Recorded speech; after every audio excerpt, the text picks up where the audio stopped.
Isso daqui a gente tinha sempre lá e para nós uma coisa normal. E isso aqui, por exemplo, eu nunca soube que era uma história, que era a história que estava lá dentro da minha casa.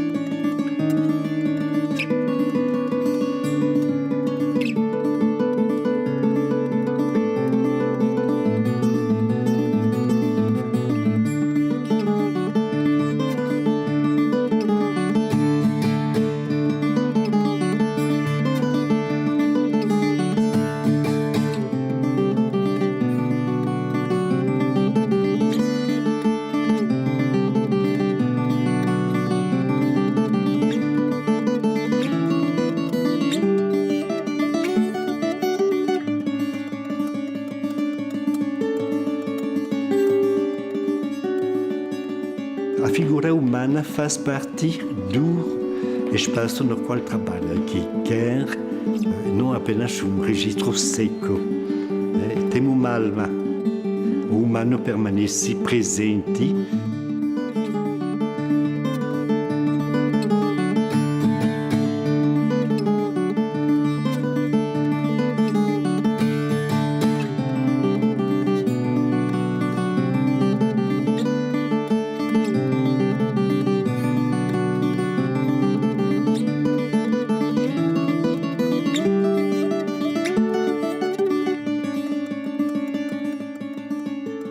Essas fotografias dele mostram, não é, o quanto um especialista em agricultura, em agronomia, era um artista, não é? Era um fotógrafo. Não é? É daquela geração de médicos poetas, não é?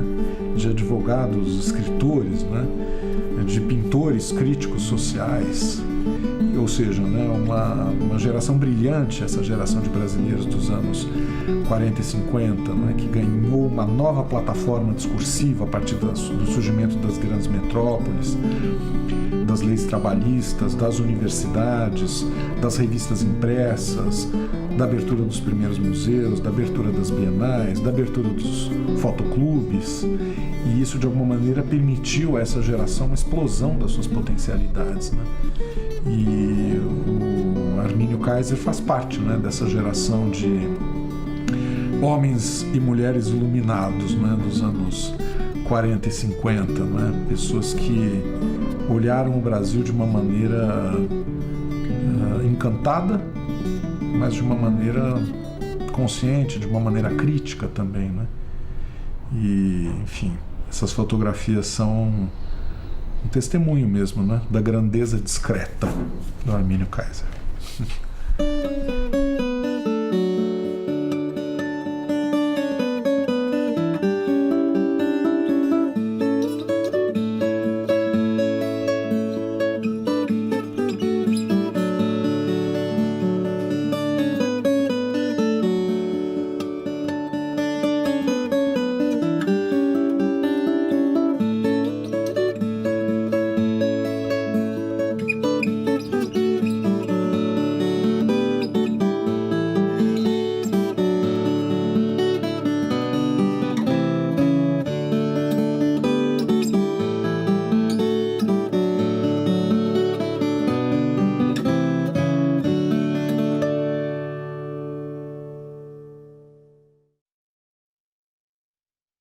Ele descortina, né, principalmente essa vida rural, né, desse Brasil, né, interior, né, principalmente aí do estado de São Paulo, norte do Paraná, que não existe igual, né? Como não era, né, a fotografia moderna era feita principalmente por sujeitos urbanos, né, vivendo em Rio e São Paulo, em grandes cidades, os temas dele, né, evidentemente eram urbanos.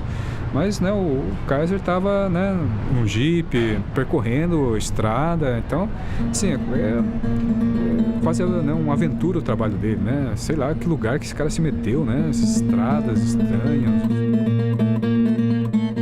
Não foi uma época fácil, eu atolei muitas vezes o jipe e se não tivesse tração nas quatro rodas, olha, eu tinha que sair de lá a pé.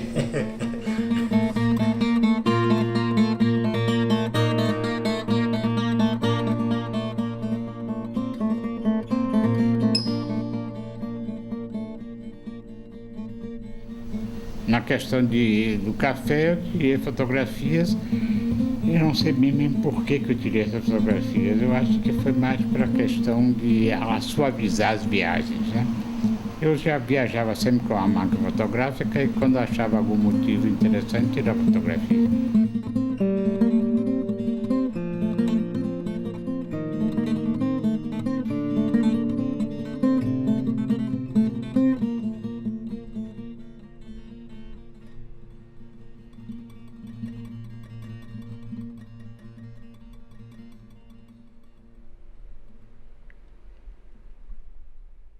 E era uma pessoa muito boa, né? Uma pessoa fantástica e curioso. Te dava foto de tudo quanto é coisa. Era uma coisa fantástica. E as fotos dele maravilhosas. Naquela época, ele aprimorava, ele tinha lente, uma lente atrás da outra.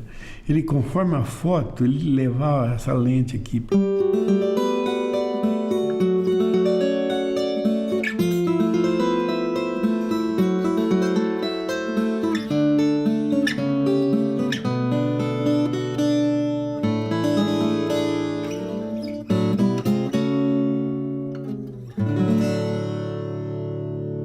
A nitidez do registro, o que gostei muito é os seus planos em profundidade e amplos, como ele capta, precisamente como volumes, como espaços, consegue dizer algo preciso. Agora, quando você vê isto, de fato, é primeiro geometricamente muito interessante, como redondo e depois essas retas. Você fica provocado a entrar mais na compreensão disto.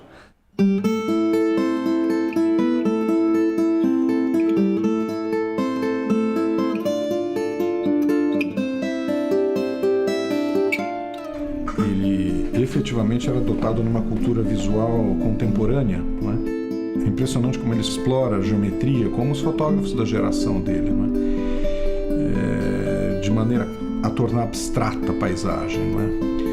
Fechando o enquadramento nos trilhos de café como se fosse apenas uma linha, não é? Descolada, ou dos grãos alinhados no chão, ou dos respiradouros dos depósitos, ou das galerias, não é, de sacas, ou seja, é efetivamente um exercício de ângulo já cuidado, né, para uma construção do olhar do ponto de vista plástico, e na edição da imagem isso se acentua claramente. Então fica muito claro para mim, não é, quando olho essas fotografias, um erudito, não é? Era um fotógrafo absolutamente sensível, e um artista que não é sensível tem pouco a dizer, né? Mas ele era sobretudo um homem muito, muito erudito, o que nos coloca muitas perguntas, né? Porque nós estamos acostumados a pensar esse tipo de cultura visual do século XX, muito sofisticada, no Brasil, nas nossas capitais. Isso quer dizer fotógrafos que são hoje muito conhecidos, não é? Como Farcas, por exemplo, enfim, toda aquela geração, mas muito em São Paulo, no Rio, eventualmente em alguma capital nordestina, eventualmente em Porto Alegre. Mas o que a gente começa a descobrir, não é? Vendo a riqueza deste acervo, é que a cultura visual do século XX é uma cultura dispersa, não é? Pelas revistas ilustradas, pelas revistas de fotografia, pela circulação realmente que a reprodução fotográfica nas publicações permitia alcançar e formar, não é? Então eu imagino quantas latas, não é, desse país não se eventualmente se assemelham às características do trabalho do Arminio Kaiser, seja na qualidade plástica, seja na sintonia com a fotografia que se praticava na Europa, nos Estados Unidos e aqui nas capitais, não é, dentro dessa comunidade ligada ora ao construtivismo, ora à nova objetividade, não é? Ora aos temas do imaginário nacional que estava sendo definido a partir dos anos 30, não é? Um olhar muito sensível para as populações de origem africana, não é, afro-brasileira, que ele tem certamente no olhar dele, para as camadas populares, não é, que é outro tema que obviamente cresce de maneira enorme no trabalho, e também para a crítica social, né, porque isso também fica muito claro na produção dele. tudo isso latas em Londrina, né? Então eu fico imaginando o que nos espera por esse país, né? Eu acho que essa descoberta, não é, e toda a divulgação, não é, que está sendo feita da coleção do Armínio Kaiser, coloca-nos sempre a necessidade da humildade de entender o que o Brasil pode nos revelar.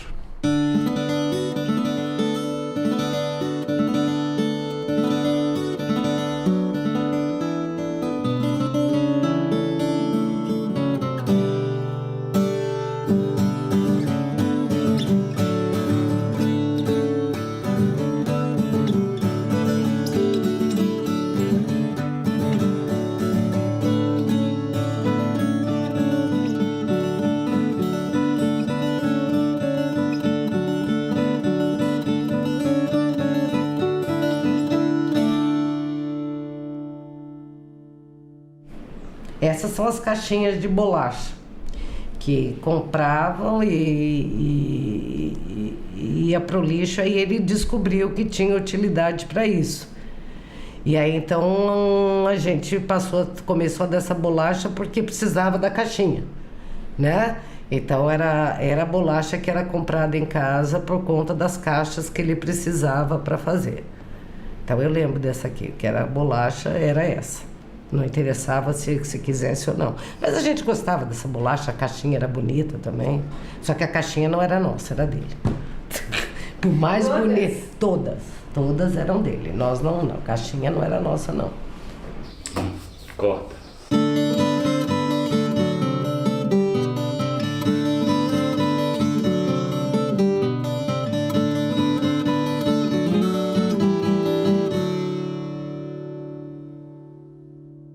Agora, é o estilo de organização germânica, tipo uma foto, o negativo dentro, marcado o dia, a luz, os detalhes, com que máquina foi feita.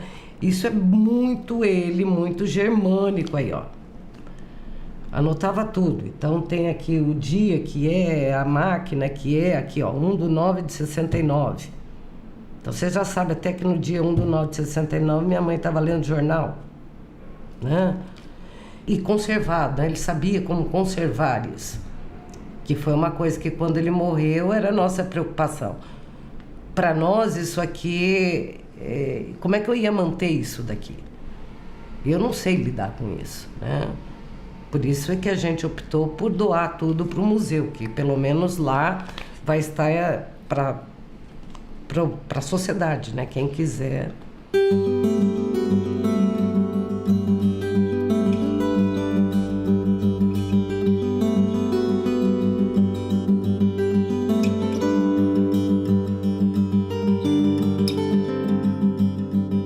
Museu como depósito não funciona, não existe, né? Não tem sentido. O museu como exposição também não tem sentido, não é? Então, o museu ganha sentido e daí os objetos que estão no museu, a coleção Armínio Kaiser que está no museu, ela ganha sentido quando ela pode ser conservada com vistas à comunicação, com vistas ao acesso, ao estudo continuado, à reflexão, à ressignificação continuada. É um grande fotógrafo e um grande narrador. E eu acho que essa coleção está ainda por ser descoberta.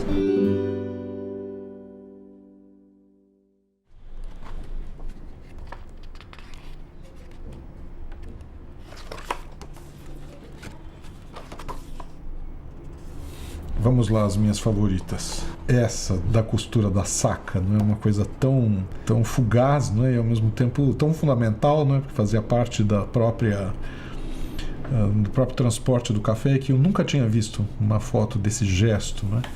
Essa que é praticamente uma catedral do café, não é? Como se fosse um órgão, não é? Aqui no maquinário, né, de seleção. Essas incríveis, não é, das selecionadoras dos grãos e sobretudo esse rosto, não é, que encara o fotógrafo em meio a todas as outras, não é? Tem uma plástica tão incrível. Aquilo que o Roland Barthes fala do punctum, né? O punctum está desse olhar da moça aqui, né?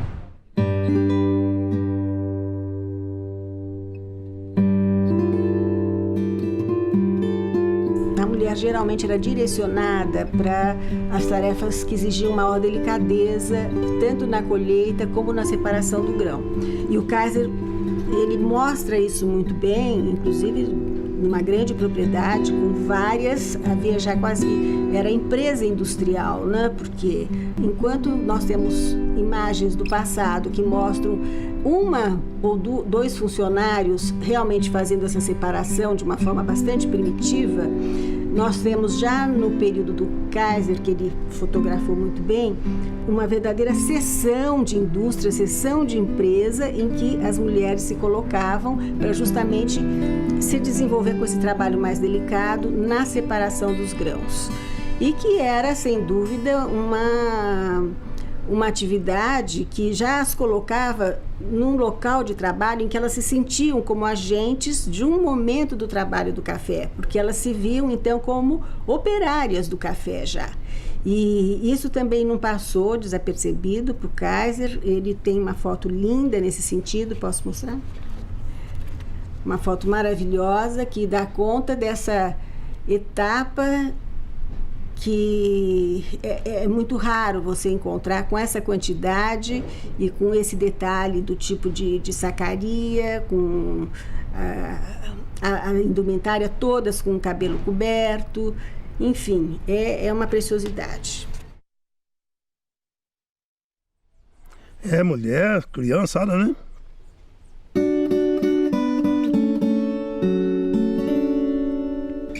Eu lembro que a mãe também fazia isso aí. Ajudava a gente também no cafezal também. Essas pés café aqui, eu lembro. Parece que eu tô vendo o que quando eu trabalhava na Fazenda Santana, é assim mesmo. Desse jeito assim. Esse pezão grande.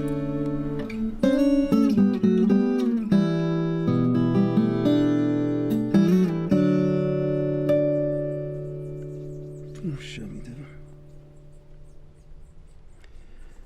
Ele fotografa, em algumas situações, o profissional do campo como ponto central da fotografia, né?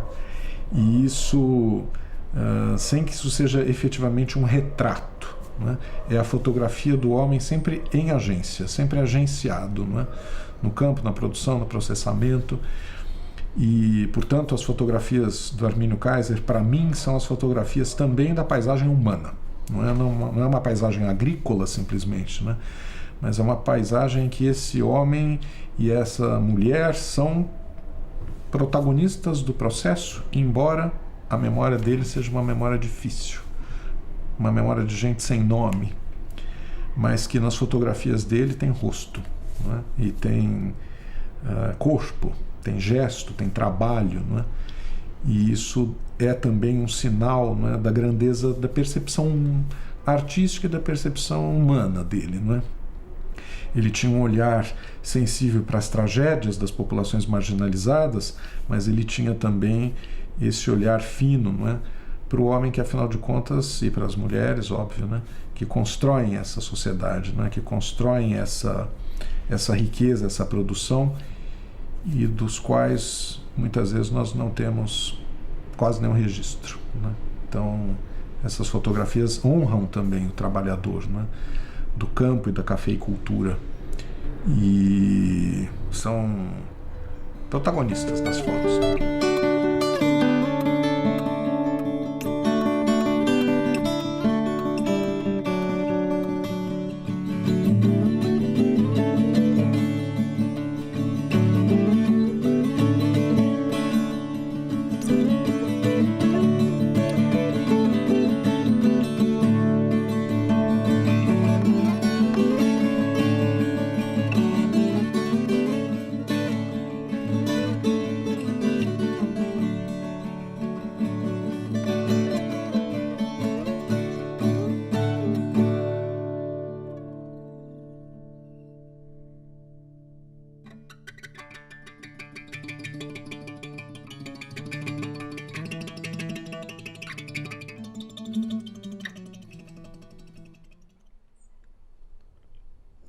gente vinha.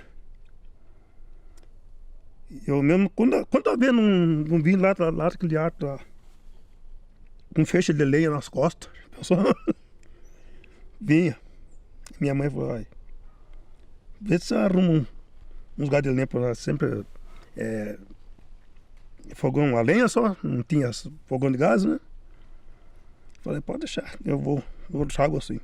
E saí lá pro mato lá e então catava aquelas feixe de lenha assim, botava nas costas, 2 horas de caminho a gente fazia. Eu vim com aquilo lá. E chegava lá, deixava o feixe de lenha, depois saía jogar bola com os colegas no campo. Ficava até 10 horas, 11 horas da noite, né? Jogando bola. Quando não tinha luz elétrica, aproveitava o clareio da lua. A gente amarrava um lenço branco na bola e ficava jogando até 11 horas da noite. Outro dia, subi a serra lá de novo. E tempinho bom, viu?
Tem um cafezinho, preparei café, vocês preferem com açúcar ou com adoçante?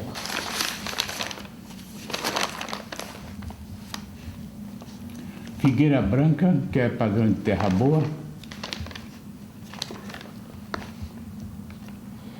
O início da erosão em uma fazenda de café, né? E a erosão foi aumentando, e foi aumentando, e foi aumentando.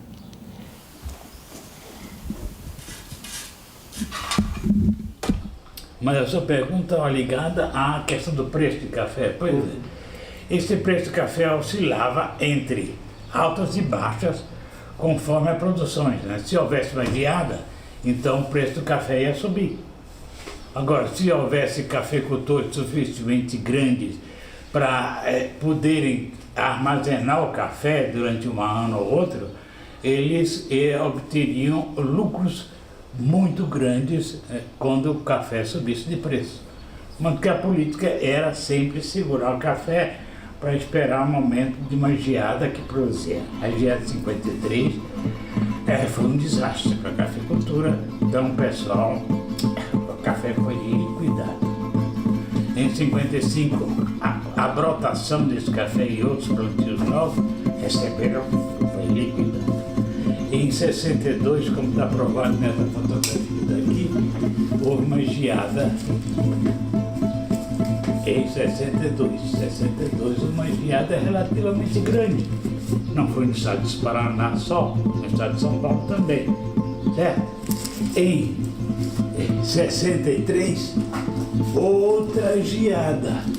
E o que renudou depois de uma seca? O grande incêndio. Não foi uma época de tudo era beleza, não. O Paraná era de fama, quando o aeroporto era lama.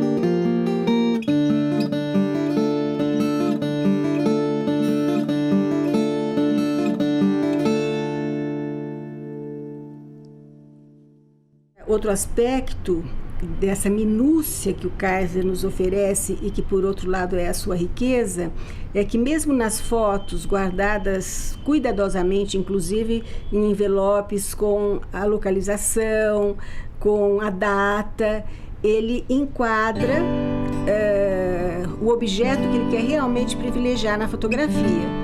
Então, por exemplo, desde do plantio até o arado do café, as máquinas ou os aparelhos que eles usavam para isso, um detalhamento que é muito difícil de ser encontrado nessa documentação, mesmo de institutos que se voltavam para o estudo da economia cafeicultora. Então, é alguma coisa que é muito exclusiva, particular dele, e que é um privilégio se ter esse acervo que praticamente, por outro lado, de uma forma isenta, não é no sentido de fazer uma promoção do café, não é no sentido de desqualificar, é simplesmente no sentido de registrar quase que cientificamente como era o processo do cultivo cafeeiro nesse momento, a partir dos anos 50 até os anos 60, que são anos fundamentais para justamente se manter a cultura cafeeira face à nova economia que se instalava no país.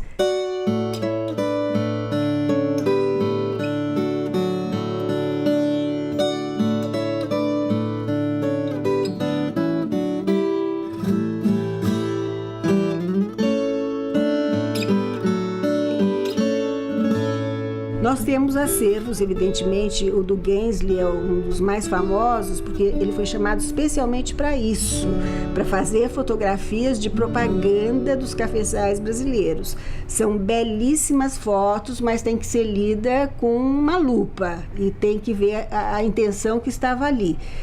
Não documenta tão bem assim como era de fato o trato cafeeiro. Agora, existem várias coleções, mesmo em Campinas, no Museu Paulista, nenhuma até onde eu conheço com a qualidade e a sistematização do Kaiser, mas que também mostram outros aspectos do cultivo do café em vários momentos e regiões diversificadas, porque tudo isso teve seu tempo e seu espaço, né? Então, provavelmente hoje em dia na Bahia se cultiva café, provavelmente vocês vão ter também lá alguém que documentou isso, mas no caso de São Paulo, o melhor exemplo é o Kaiser.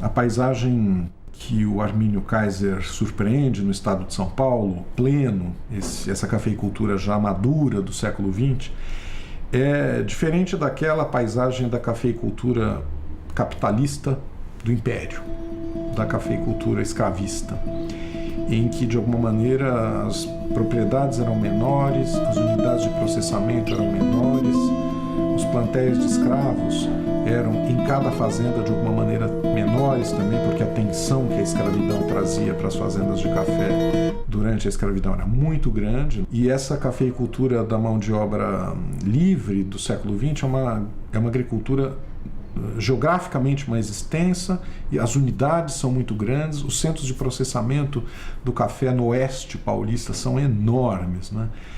Aí a gente vê a indústria, claramente, né? Se no século XIX já havia indústria, mas era uma indústria mais contida, digamos. Essas fotografias do oeste paulista e da Bahia também, né, e de Minas, são essas fotografias que mostram a empresa da cafeicultura em escala internacional, né? Taio Sul, aquele lá foi uma das maiores fazendas de café no Brasil, né? Milhões de pés de café plantados. Tem uma torre lá de secagem de café, que é imensa. Era cartão postal, talvez nos anos 30 aqui no Brasil, né?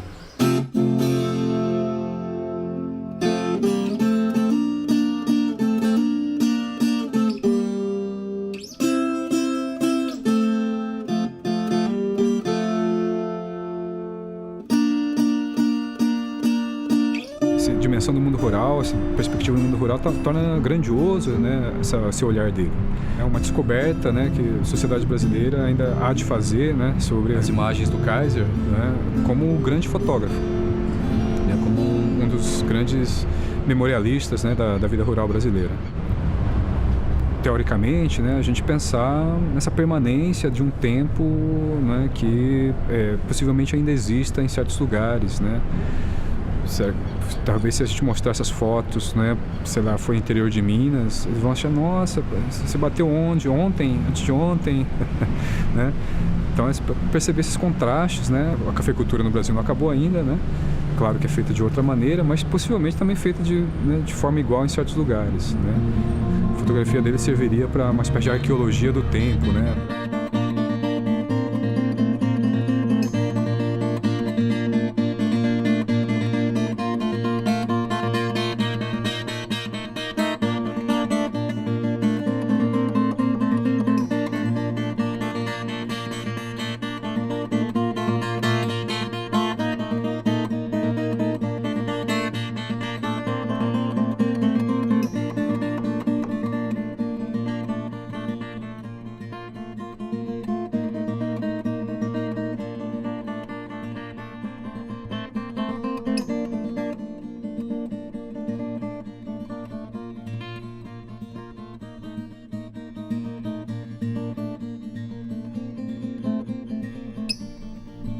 Tempo maravilhoso, viu? A gente isso aí nunca sai da lembrança da gente, né? É raro o lugar que você vê isso daqui.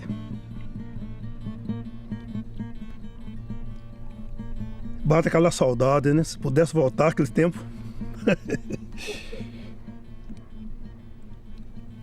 Mas isso aqui nunca morre dentro da gente, né? Nunca morre.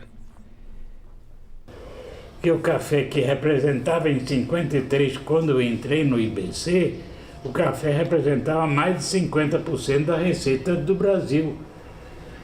Às vezes chegava a representar 60% a 70% da receita, conforme o ano, né?